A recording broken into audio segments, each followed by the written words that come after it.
Amém. Amém. Então, nós já temos um alvo, né? Quem quiser ver depois a cartinha que ela mandou, né? Nós já temos um alvo futuro. Nós já enviamos um grupo da nossa igreja para cooperar. Ficaram lá vários dias no Nepal, em Katmandu, onde há esse trabalho. Eu creio que foi o primeiro que nós apoiamos, foi o do Nepal. Até mesmo, como disse, é uma frase que mexeu com minha vida, é a frase de uma das meninas, a menina que hoje já é professora lá, já é uma das que apoia, frequenta a igreja, já está casada. Ela nasceu numa casta inferior. Então, quando há nessas regiões uma casta inferior, você nascendo, você não tem muita opção de vida. Ou você será escravo, ou cairá, será levado, no caso, principalmente mulheres, à vida da prostituição. E ela, então, agradeceu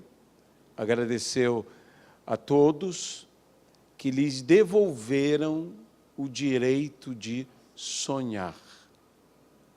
Não é nem outra coisa, apenas sonhar. Não tinham nem direito a sonhar.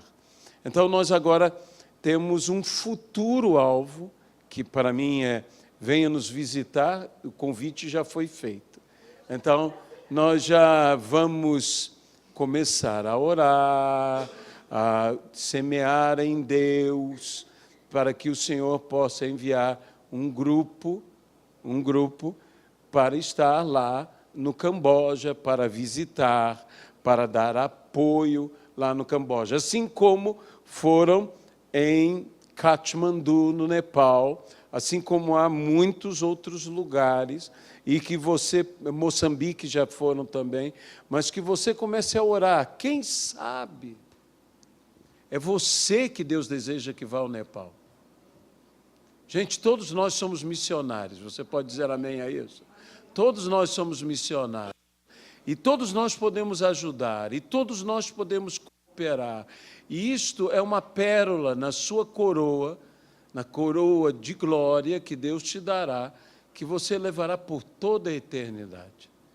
Estas são aquelas coisas que fazem parte do verdadeiro tesouro que nós temos nos céus. Quando nós apoiamos uma obra como esta obra.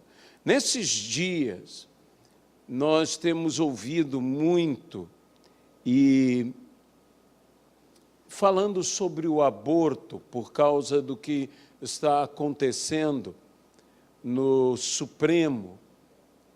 Embora eu creia que o Supremo deve julgar as coisas da Constituição e não o Supremo deve legislar, que isso é algo que tem a ver com o legislativo, tudo isso abre uma jurisprudência para a questão do aborto.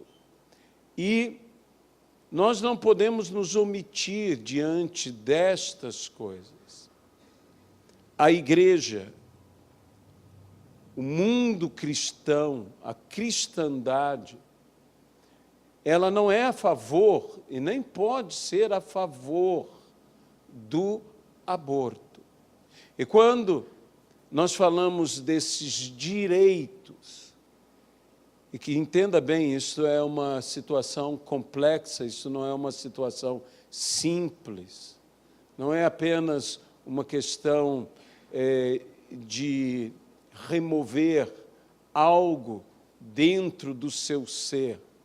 Eu acho que a grande decisão é a decisão de se a pessoa não deseja ter uma vida, gerar uma vida, então que ela evite gerar uma vida, e não que depois de gerada busque cortar essa vida. o primeiro grande direito e o primeiro grande dom, chamemos assim, dom, que Deus deu ao homem, foi a vida. A vida é o primeiro grande dom. E por isto, o primeiro grande direito, e que deve ser o direito fundamental, se fala tanto de direitos fundamentais, é o direito à vida, o direito a viver. E que isso vai muito além da questão do aborto e de coisas como essa. Porque existem outro tipo de aborto. A própria miséria, a fome, as injustiças, a violência, são mãos abortivas que impedem até mesmo aqueles que desejam ter filhos, de terem filhos. Quanta miséria, quanto horror, quanta injustiça existe na nossa sociedade. E contra tudo isto, nós devemos nos posicionar lutando pelo direito à vida. Então, principalmente por aqueles que são indefesos. E me diz, quem mais indefeso que um feto, tão passivo, tão à mercê de tudo que lhe queiram fazer? Pode, porventura, um feto se defender de uma agressão contra ele, de uma agressão para matá-lo? O pobre do feto não tem como se defender. E nós devemos buscar defender os que não podem se defender. Entre eles, como disse, o próprio feto. Mas, além do feto, vidas nessa sociedade. Por isso, eu amo obras como A Menina dos Olhos de Deus. Porque uma dessas meninas, lá no Nepal, a história dela é tão impressionante que Hollywood pediu os direitos para poder gravar, da forma que Hollywood quer gravar, mas um alerta contra tudo isso que acontece. A família dela a vendeu. Prática comum, há um livro sobre isso, prática comum naquela região. A família vende a criança. E ela, quando deu por si, estava numa jaula, recebendo hormônios.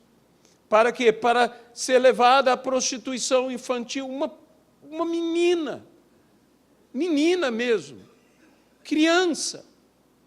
E essa menina foi resgatada, e o nosso grupo conheceu essa menina.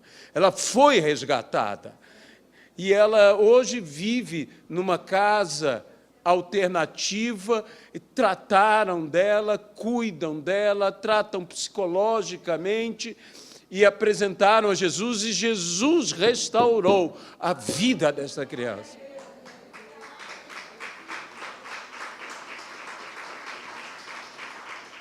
Meus irmãos, isto é evangelho. Isto é evangelho. Evangelho não é um carro novo, evangelho não é uma casa própria. Evangelho é restaurar uma vida de um destino cruel, de uma crucificação. Por isso Cristo foi crucificado, para que nós não fôssemos crucificados. Por isso a voz dos mártires grita. Por isso nós lutamos, e nós temos que lutar. Temos que lutar em família, temos que lutar em sociedade, temos que lutar, acima de tudo, pelos que não podem lutar. Temos que batalhar em oração, batalhar ajudando. Por isso, temos que ter um evangelho que vá além de belas palavras ou de um belo discurso, mas de boas obras. Quando você alimenta alguém que tem fome, quando você ajuda alguém que é necessitado, quando você visita uma pessoa enferma, quando você acolhe alguém que não tem para onde ir. Isso é o Evangelho. Isso é o Evangelho. E, meus irmãos, por isso, entenda bem, nós não estamos dizendo que as mulheres não têm direito, ao contrário, as mulheres têm que ter direitos. Têm que ter direitos. Mas nós temos que lutar por aqueles que não têm direitos, por aqueles que não têm como defender os seus direitos. E deixe-me dizer uma coisa, se não houver o direito à vida, nenhum outro direito tem qualquer cabimento. Porque se você não vive, nenhum outro direito, o direito de ir e de vir, quem não está vivo não pode ir, nem vir.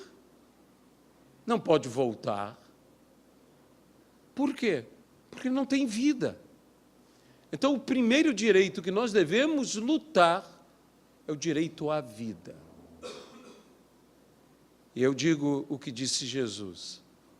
Jesus nos disse, eu vim para que vós tenhais vida e a tenhais em abundância.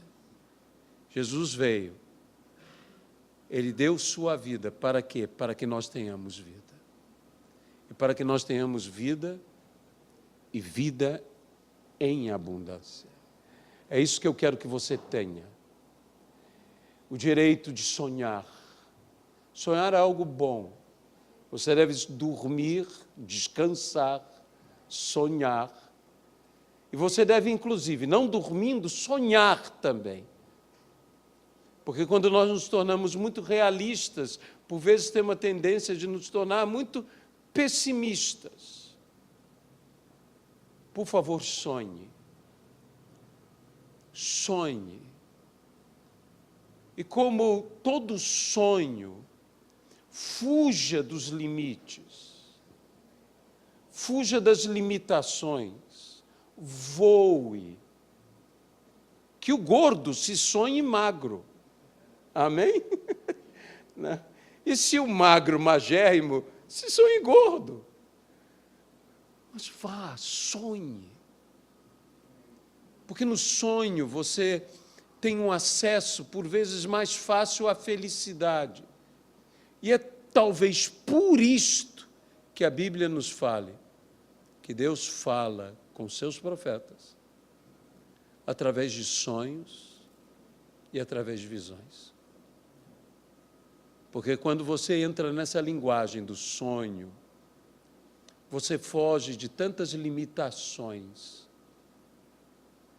Você entra em realidades que, na realidade, são irreais.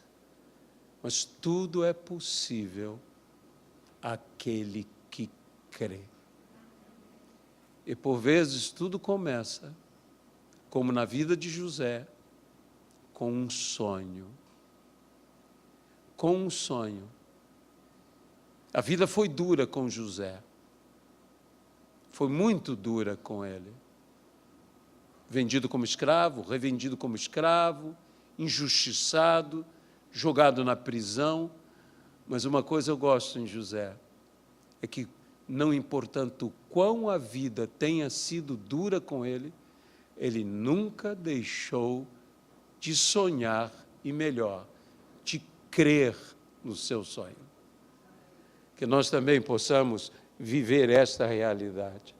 E diante destas coisas, eu gostaria, diante de passarmos a ceia do Senhor, de compartilhar um texto com você. Um texto que se encontra no Evangelho de João, no capítulo de número 10. O capítulo de número 10 de João é um capítulo extraordinário. Nós estamos aqui dentro do que é a vida e o ministério terreno de Jesus Cristo. Nos últimos dias, do ministério de Jesus. Jesus já em Jerusalém.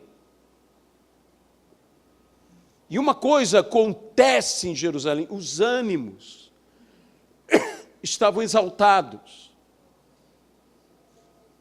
E nesses ânimos exaltados das autoridades judias contra Jesus, que se entendam bem, aquelas mesmas autoridades que tinham sido estabelecidas pelo aquele império usurpador, dominador, romano, que estava em Jerusalém, que estava em Israel, na Judéia. E as autoridades, estas mesmas autoridades, eram autoridades judias, eram autoridades religiosas, mas eram autoridades estabelecidas por Roma, fazendo então o jogo de Roma. E eles, obviamente, estavam indispostos contra Jesus. E Jesus, então, passa a falar aos seus discípulos e às pessoas que com ele estão. Jesus diz, versículo 1, em verdade vos digo, o que não entra pela porta no aprisco das ovelhas, mas sobe por outra parte, este é ladrão e salteador. Aquele, porém, que entra pela porta, esse é pastor das ovelhas. Jesus começa a falar do pastoreio. Jesus começa a falar do apacentar. Há uma diferença muito grande entre apacentar e pastorear, como você verá nesse texto. No desenvolvimento do texto, Jesus diz, no versículo 10, o ladrão vem somente para roubar, matar e destruir. Eu vim para que tenham vida e a tenham em abundância, o que acabamos de citar. Eu sou o bom pastor.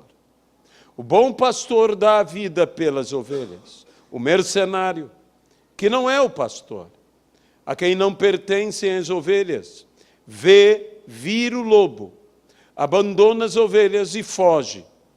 Então o lobo as arrebata e dispersa. O mercenário foge porque é mercenário e não tem cuidado com as ovelhas. Eu sou o bom pastor. Conheço as minhas ovelhas e elas me conhecem a mim.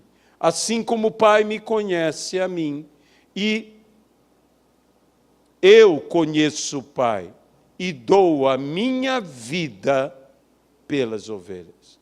Que Deus possa abençoar a sua palavra em nossas vidas, no nome de Jesus. Esse é um dos textos mais reveladores da pessoa de Jesus. Mas esse texto acontece dentro de um contexto, de uma realidade. Jesus havia curado um homem que era cego de nascença. Esse homem era cego de nascença. Ele jamais vira um raio de luz, uma sombra. Ele não tinha ideia das cores. Ele não tinha ideia das formas, como nós a temos, porque nós temos esse dom maravilhoso, que é o dom da visão. Se fecharmos os olhos por um momento, como o mundo nos fica pequeno e até mesmo apavorante. É para uma pessoa que nasceu nessa realidade, diz, era cego de nascença. E Jesus ministra sobre esse homem, de uma maneira muito estranha. Faz lodo, passa nos seus olhos.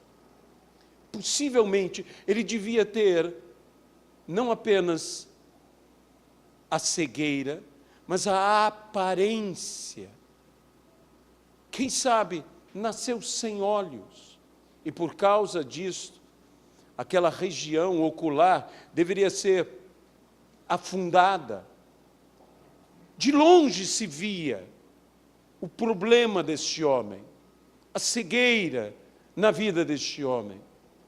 Tinha família, tinha pai e mãe, e apenas pai e mãe nos cita a palavra, que sabiam, por serem os pais, que ele nascera cego. Mas Jesus ministra sobre ele. E o que acontece? O homem volta a ver. O homem volta a ver, e as autoridades, então, vêm inquirir, vêm conversar com ele, mas de forma inquisitiva. Uma verdadeira inquisição se forma. E longe de se renderem, porque quando pessoas estão com o coração obstinado, endurecido contra alguém ou algo, não importa o que de bom aconteça, isso somente intensifica mais a crueldade, a ruindade contra aqueles que já, de uma maneira antecipada, estão com indisposição. E indispostos contra Cristo, ainda mais indispostos, como que o bem que acontece a um fosse o mal que acontece a outro. E raivosos, porque é um texto na Bíblia que me chama a atenção, que diz, e cerravam os seus dentes. Tinham tanta raiva, que eles passavam dente contra dente, como um verdadeiro predador, desejando morder, desejando ferir, desejando lastimar, dilacerar. Porque assim são os sentimentos contrários, quando contrariados. E aquele homem cego foram até os pais e disseram aos pais, é mentira que ele nasceu cego. E os pais disseram, não, cego ele nasceu. E como agora vê? Nós não sabemos como ele vê agora. Mas que nasceu cego, nasceu cego. Mas falem com ele, porque ele já é adulto. Ele pode responder por si. E eles foram falar. E o cego, que não entendia muito, ele disse, eu não sei nem quem me curou. Você pode imaginar uma situação dessas? Hoje nós queremos chamar tanta atenção que Deus nos usa, e Jesus, sendo Deus, apenas fez o bem e ficou omisso, desconhecido, escondido. E deveríamos nós aprender um pouco mais com Jesus. E Jesus ali, ministrando e fazendo aquilo, não se revelou ao homem, e o homem, que tantas coisas tinha para ver, porque se eu fosse cego, de nascença, e de um golpe me curassem, eu queria ver tudo que eu não vi. Você concorda comigo? Eu ia querer ver tudo que eu não vi. Eu ia olhar uma formiga, eu ia olhar a sujeira, eu ia achar a sujeira tão linda, que aquilo que as pessoas acham feio, eu ia achar lindo. Por quê? Porque eu era cego. E ver, para mim, é que é a beleza. É a beleza de ver, não é a beleza do que eu vejo, mas é a beleza do fato de estar vendo. E ele, de tanta alegria, de tanta felicidade, não tinha muita teologia para responder, muita argumentação para colocar-se. E os homens começaram, você não sabe que aquele que te curou é pecador? Ele disse, se era pecador ou não era pecador, eu não sei. Eu só sei de uma coisa, eu era cego e estou vendo. E contra isso não há argumento. E como não havia argumento, sobrava fúria. Porque quem está decidido em fazer algo e vê que não pode fazer, se enfurece. E cada vez se enfureciam mais. Eles diziam, mas olha, se Deus não atende a pecadores, como vocês dizem, então o pecador não pode ser, porque Deus o atendeu. E por que vocês estão querendo tanto saber quem ele é? É para segui-lo? Quando ele falou isto, o cego tocou no que não podia tocar. E a fúria foi maior, e a bronca foi maior, e a cólera foi maior, e chegou a tal ponto que simplesmente fizeram o que fazem os que não conseguem argumentar. Expulsam. Usam do extremo da violência, expulsam. E foi o cego expulso da sinagoga. Mas não é expulso sendo meramente retirado e dizer, não volta mais. Você não volta mais, você está expulso pelas autoridades. Ele foi expulso. Só que alguém estava vendo tudo isso. E era Jesus. E Jesus, vendo o cego em tudo isso, Jesus se aproximou do cego. E naquele momento em que o cego, podendo ver, viu coisas que ninguém queria ver, a injustiça, a ruindade, a maldade, a religiosidade fria, os interesses egoístas, e o cego agora podia ver tudo isso, porque sabe o seguinte, que no momento que você vê, você não vê apenas o que é lindo, infelizmente, você também vê o que é feio. E você não apenas enche a tua alma de coisas maravilhosas que a tua visão te dá, mas você também fere o teu ser pelo que os seus olhos podem ver. E Jesus se aproxima dele, e a Bíblia diz que Jesus o acolhe. Ele foi expulso, e Jesus o acolhe. Eu quero dizer uma coisa para você nessa manhã de domingo, que existe um lugar acolhedor junto a Jesus Cristo, para cada um de nós. Um lugar acolhedor. Eu não sei como era Jesus fisicamente, mas permita-me a minha imaginação infantil. Eu imaginar o cego um pouco mais baixo, Jesus um pouco mais alto. E no momento em que o cego se aproxima, os braços de Jesus o envolvem. Jesus o traz para junto do seu peito, como quem? Um verdadeiro pai protegendo o filho contra aqueles lobos que se aproximam, contra aquela gente que o enxota. E agora Jesus o aproxima dele, o ampara. E fala sobre o filho de Davi, sobre o Messias. E queres ver o Messias? E ele disse, eu quero. E Jesus disse, sou eu, aquele que fala contigo. A felicidade encheu aquele que fora cego e agora estava vendo. A felicidade encheu a vida dele de uma maneira extraordinária. Ele disse, foi você que me curou. Foi você. E as pessoas olhavam toda essa cena e montado todo este cenário, um verdadeiro teatro. E aí Jesus falou. E falou, eu imagino. Não sei como você imagina. Não creio que ele largou o homem. Falou com o homem junto a ele. E quem melhor escutava que senão o homem que estava ao lado dele. E disse, eu sou o bom pastor, que dá a vida pela ovelha. Eu sou o bom pastor. Os que vieram antes de mim foram ladrões.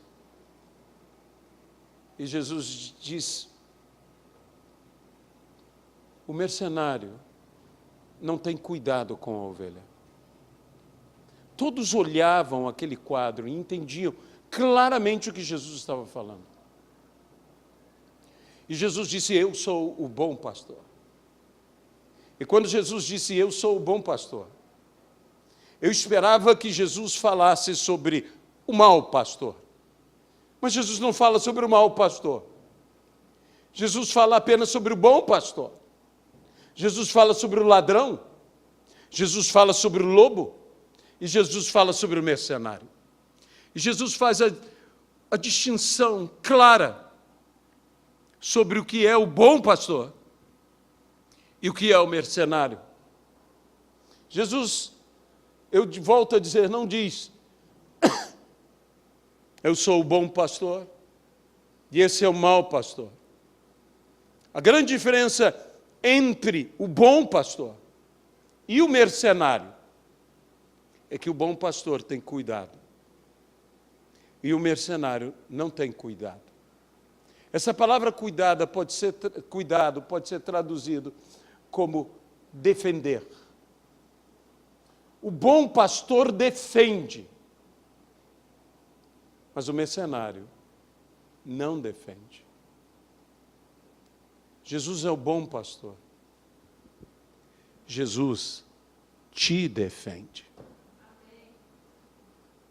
E se você quer um defensor, e que defensor, basta ouvir a voz do bom pastor. Diz, as minhas ovelhas ouvem a minha voz. As minhas ovelhas me seguem. Elas de modo nenhum seguirão a outro, porque não lhe conhecem a voz. Há um conhecimento, há uma intimidade, há uma proximidade, há um costume. Eu me acostumei apenas, exclusivamente com esta voz, a voz do bom pastor. Interessante, eu volto a dizer que Jesus não fala do mau pastor. Quase que eu posso supor que, se é pastor, tem que ser bom. E se não é bom, não é pastor.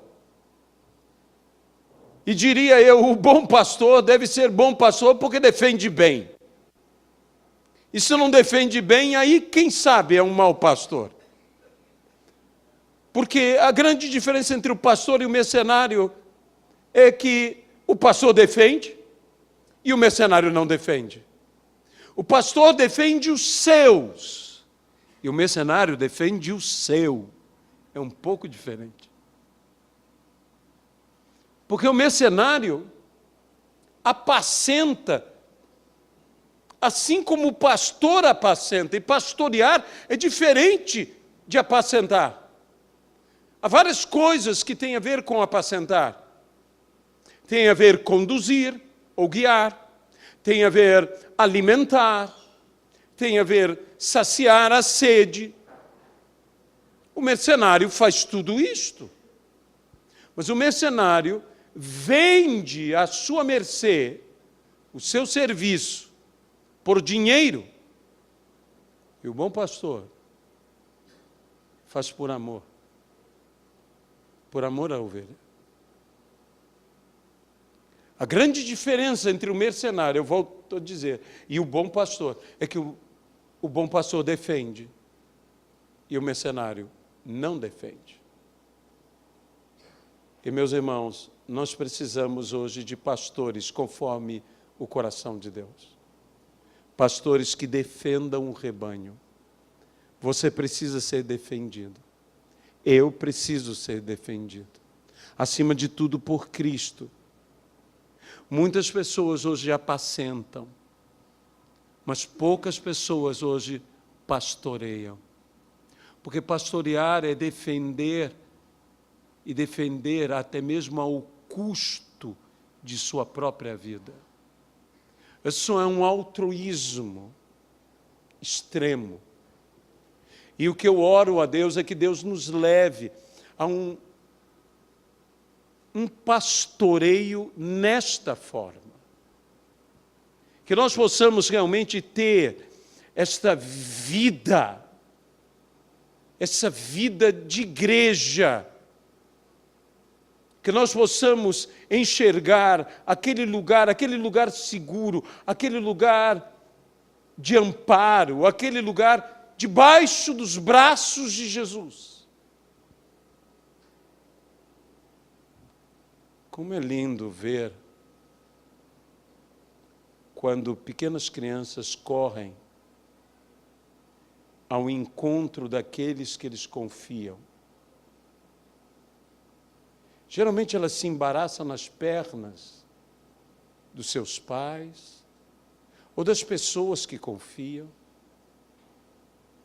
porque elas sabem que ali elas têm amparo. E, meus irmãos, a igreja tem que ser um lugar de amparo. Você sabe de uma coisa?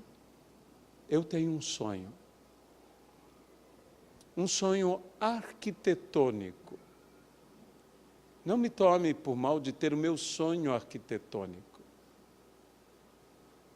O dia que pudermos construir uma igreja, o templo próprio, você talvez me perguntasse, como é o teu sonho? Como você gostaria de construir a igreja? Eu gostaria de construir a igreja de uma maneira tal que os arquitetos consigam fazer isso para mim. Arquitetos da igreja, prestem atenção. Que quem entra se sentisse abraçado pela igreja. Essa forma que nós temos aqui, essa forma reta, é muito fria. Formas que são mais quentes são formas curvas. São chamadas em arquitetura formas femininas, onde a pessoa, se bem feita, sente-se como no útero materno. Deve ser um lugar muito agradável de se ficar. E se Deus nos desse, eu nem me preocupo tanto com o tamanho, se para 1000, se para 500, né? Ou 10.000. O que eu gostaria era de fazer algo que você entrasse, que qualquer pessoa que entrasse, sentisse as próprias formas arquitetônicas te envolvendo, te abraçando, deixa-me ser exagerado, te embalando. Eu não sei como nós vamos poder fazer uma coisa desse tipo. Talvez muita gente durma no culto. Se sinta tão aconchegado que diz, papai, lá vou eu. Mas eu quero, se Deus nos permitir, e por que não pedir? Por que não sonhar, como eu disse? O que eu gostaria é que a igreja, não como forma arquitetônica, que somos o corpo de Cristo, fôssemos os braços que amparam as vidas que a elas chegam. Como o cego, que agora via, que foi amparado por Jesus, que pôde se esconder e não se ocultar, mas se proteger em Cristo. Porque esse mesmo Jesus, que é o mesmo ontem, hoje e o será eternamente, tem que ser apresentado a todos assim. Há um grande pregador americano, e com isso eu termino para que possamos participar da ceia, Peter Marshall, pregador nos Estados Unidos, em Washington, que foi capelão da Igreja dos Presidentes, a Igreja de Lincoln, a igreja de tantos presidentes americanos, e foi convidado então a ser capelão da Casa Branca. E em um memorável sermão que irritou a todos os religiosos, disse ele, mais ou menos dessa maneira, disse, perdoe-me, mas o Jesus que eu conheço não tem barba loura, cabelos lisos, nem olhos azuis. O Jesus que eu conheço é queimado de sol. O Jesus que eu conheço tem mãos calejadas de trabalhar em trabalho duro, como na carpintaria. O Jesus que eu conheço tem roupa mais rude e não tão elegante. porque faz parte do povo, que caminha no meio do povo. O Jesus que eu conheço tem pés sujos da poeira da rua, mas o Jesus que eu conheço, com essas mãos calejadas, com esses olhos que desconheço a cor, se estende para nós. Abre os seus braços e está sempre disposto a nos receber, a nos abraçar e nunca nos abandonar. Esse é o Jesus que eu conheço. Os religiosos, principalmente uma senhora que era uma espécie de paga-tudo na igreja, que com seu talão de cheque dominava a igreja, ficou muito indignada de apresentar um Jesus tão populacho, um Jesus tão humano. Onde estava o Jesus louro de olhos azuis que ela tanto queria? Onde estava o Jesus rebuscado e todo refinado? E ela, então, se levanta indignada e diz: quem esse homem pensa que é para apresentar Jesus desta maneira? E começa a fazer um movimento para tirar Peter Marshall de frente da igreja. Ao que a sua neta, que jamais ia à igreja, e quando ia, apenas se aborrecia, porque tem igreja que mais aborrece do que qualquer outra coisa. Ela disse: vovó, se eu fosse a senhora, não faria isso com esse homem. Porque desde criança eu venho a essa igreja. Desde criança eu me aborreço nessa igreja. E pela primeira vez na vida, alguém me apresentou um Jesus que eu quero conhecer. Alguém me apresentou um Jesus que vale a pena estar com ele. Se eu fosse a senhora, não tocava neste homem. Porque esse é um Jesus que vale a pena conhecer. É o Jesus que te ama. É o Jesus que quer se envolver com você. E é o Jesus que, quando todos te atacam, quando a vida te agride, é um Jesus que tem os braços abertos para você, que diz: vem, vem, filho meu, vem, filha minha, fique comigo. É um Jesus que, quando as setas vêm, quando as flechas vêm, ele imediatamente te abraça e oferece as costas. E se nenhuma seta te acertou, saiba que certamente elas estão encravadas nas costas de Jesus. A esse Jesus é que eu conheço. E esse Jesus é que eu apresento. Um Jesus que nos acolhe, o bom pastor. Nenhum de nós pode ser um bom pastor como é Jesus. Mas todos nós devemos ser bons pastores, não mercenários, não buscando o que é nosso,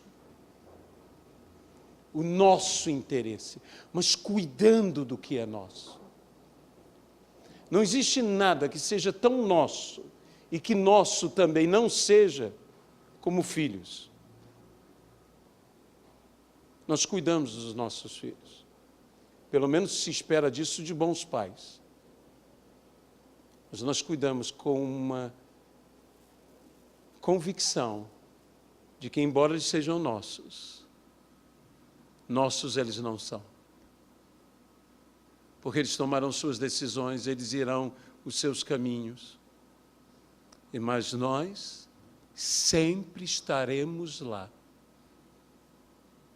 Sempre estaremos lá para cuidar. Por quê? Porque somos bons pais.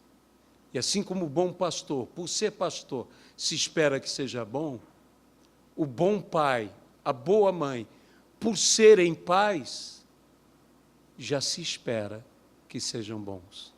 Não que não haja maus pais, mas por ser pais, o que nós esperamos é que sejam bons. Pelo menos bons para os seus filhos. E é por isso que nós também o que se espera de nós é que sejamos bons. Bons uns para com os outros, bons para com a igreja. O bom pastor, do qual nós somos imitadores, está hoje aqui. E há um lugar para você ser acolhido. E eu quero te convidar a ser acolhido hoje. Venha para debaixo dos braços de Jesus. Feche os seus olhos. E eu quero te convidar a vir para debaixo dos braços de Jesus. Para estar debaixo desses braços e para não sair debaixo desses braços. Eu não sei o quanto a vida pode estar sendo dura com você. O quanto pessoas podem estar até te expulsando. Mas eu sei do seguinte: há alguém que não lança fora aquele que vem a Ele. Alguém que permanece com você, apesar de tudo e apesar de todos. Porque Ele é o bom pastor. Ele dá e Ele deu. Ele deu a sua vida por mim e por você. Eu quero te convidar nessa manhã a ter um encontro maravilhoso com um bom pastor. Eu quero te convidar nessa manhã a ir para o mesmo lugar que aquele que fora cego e agora via, foi. Eu quero te convidar a escutar a doce voz daquele que te ama, Jesus Cristo, que diz: sou eu que falo contigo. Essa é uma voz que você vai conhecer, essa é uma voz familiar, essa é uma voz que não te será desconhecida. É voz de pai, é voz de mãe, é voz de quem cuida, é voz de quem ama. Senhor Jesus Cristo, nós nos entregamos nessa manhã de domingo te pedindo que o Senhor nos abençoe, que nos faça realmente viver plenamente esta maravilha. Nós queremos, ó Pai, viver o amparo divino, o amparo de Cristo, que todos nós, eu e cada um de nós, possamos encontrar lugar. Sempre há lugar.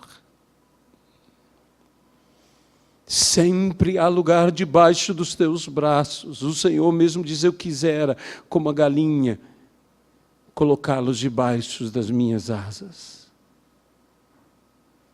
Sempre há um lugar para nós. Debaixo das tuas asas, nós estamos seguros. Nós oramos agora, nós te agradecemos agora, no nome de Jesus Cristo.